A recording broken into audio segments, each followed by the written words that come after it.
তোমার গায়ে হাত তুলেছি। এখনই কলেজ মোড়ে চলে আয়, এখানে আমার সাথে একটা বাজে ঘটনা ঘটে গেছে। কি হয়েছে মামনি? দেখেন না আঙ্কেল, এই মহিলাটা আমার গায়ে হাত তুলেছে।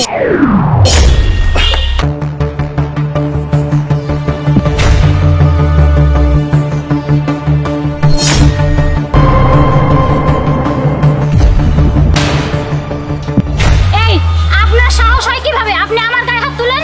তুমি বেয়াদবি করেছো, যে কারণে আমি তোমার গায়ে হাত তুলেছি। মানে আমি কি বেয়াদবি করলাম? তুমি কি বেয়াদবি করলে মানে? বলা নেই কওয়া নেই, তুমি এসে আমার শাড়ি কেন তুললে? বেশ করেছি। আপনি কি জানেন আপনি কার গায়ে হাত তুললেন? আমার গায়ে হাত তোলার ফল কি হতে পারে আপনি জানেন? তুমি আমাকে যাই বলো আর যাই বোঝাও না কেন, তুমি বেয়াদবি করেছো, আমি জাস্ট তোমাকে বেয়াদবির পানিশমেন্ট দিয়েছি। What the hell are you to give me punishment? আমাকে শাস্তি দেওয়ার ফলাফল কি হতে পারে সেটা আমি আপনাকে এক্ষুনি বোঝাচ্ছি। শুনুন। হ্যালো, কই তুই? এখনই কলেজ মোড়ে চলে আয়, এখানে আমার সাথে একটা বাজে ঘটনা ঘটে গেছে। তুই আয়, আমি তোকে সব বলছি।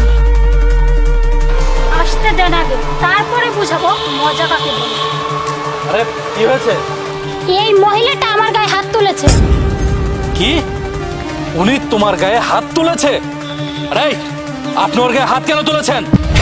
ও আমার সাথে বেয়াদবি করেছে, আমি জাস্ট ওকে বেয়াদবির শাস্তি দিয়েছি। এই বেয়াদবি করেছে ওর অভিভাবক আছে, আপনি তাদেরকে জানাবেন আপনি ওর গায়ে হাত কেন তুলেছেন।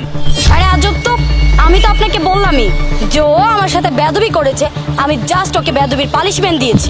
আরে ও বেয়াদবি করেছে তাই বলে কি আপনাকে ওকে মারতে হবে নাকি? এই ও বেয়াদবি করেছে ওর অভিভাবক আছে, আপনি তাদেরকে জানাবেন আপনি তাদেরকে না জানে ওকে কেন মেরেছেন। আচ্ছা আপনি কি জানেন ওর বাবা কে? ওর বাবা যেই হোক না কেন তাতে আমার কিছু যায় আসে না, ও বেয়াদবি করেছে, আমি জাস্ট বেয়াদবির শাস্তি দিয়েছি।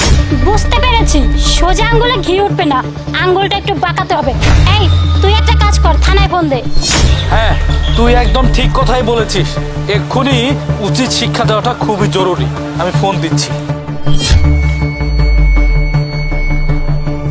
আসসালামু আলাইকুম আঙ্কেল। এখন বুঝতে পারবে আমার গায়ে হাত তোলার ফল কি। আপনি জানেন ওর বাবা কে? ওর বাবা হচ্ছেন একজন পুলিশের এসআই, উনি আসলেই না ব্যাপারটা বুঝতে পারবেন। কি হয়েছে মামনি? দেখেন না আঙ্কেল, এই মহিলাটা আমার গায়ে হাত তুলেছে। আসসালামু আলাইকুম ম্যাম। আঙ্কেল, আপনি এই মহিলাটাকে স্যালুট দিলেন কেন? You just shut up. তুমি ওনাকে চেনো? না। আরে উনি হচ্ছেন আমাদের এখানকার নতুন ইউনো ম্যাডাম, গতকালকে জয়েন করেছেন। কি বললেন আঙ্কেল? উনি আমাদের ইউনো ম্যাডাম? ম্যাডাম সরি, একটা মিসআন্ডারস্ট্যান্ডিং হয়ে গেছে, আসলে আমি বুঝতে পারিনি। প্লিজ ম্যাডাম মাফ করে দিবেন। চুপ, একদম চুপ। কারো সম্পর্কে ভালোভাবে না জেনে না বুঝে কারোর সাথে বেয়াদবি করতে যেও না। শোনো, তোমার বাবা একজন সাব ইন্সপেক্টর, একজন পুলিশ অফিসার, সেই অহংকারে তোমার মাটিতে পা পড়ে না। তুমি যার সাথে ইচ্ছা তার সাথে বেয়াদবি করে বেড়াবে। এই তোমাদের সমস্যাটা কি? হ্যাঁ, তোমরা সামান্য একটু সমস্যায় পড়লেই থানায় ফোন দাও, একটু ক্লো ফেলেই থানায় ফোন দাও। কেন নিজেদের সমস্যা নিজেরা সমাধান করতে পারো না? এই একটা কথা শুনে রাখো, তুমি একজন পুলিশ অফিসারের মেয়ে, তুমি সবার সাথে ভালো ব্যবহার করবে, তা না করে তুমি সবার সাথে খারাপ ব্যবহার করে বেড়াও। একটা কথা সব সময় মাথায় রাখবে, পুলিশ সব সময় অন্যায়ের বিরুদ্ধে। ম্যাডাম আসুন। ঠিক আছে চলুন। আর হ্যাঁ, তোমাকে একটা কথা বলে যাই, তোমার বাবা পুলিশ অফিসার, প্রশাসনের লোক, আর সেই ক্ষমতার অপব্যবহার করে তোমরা যা খুশি তাই করছো, মানুষকে মানুষ মনে করছো না, মানুষের সাথে জানা তাই ব্যবহার করছো। এটা করা কি ঠিক? তোমরাই বলো। আচ্ছা তোমার সাথে কি আমার শত্রুতা আছে?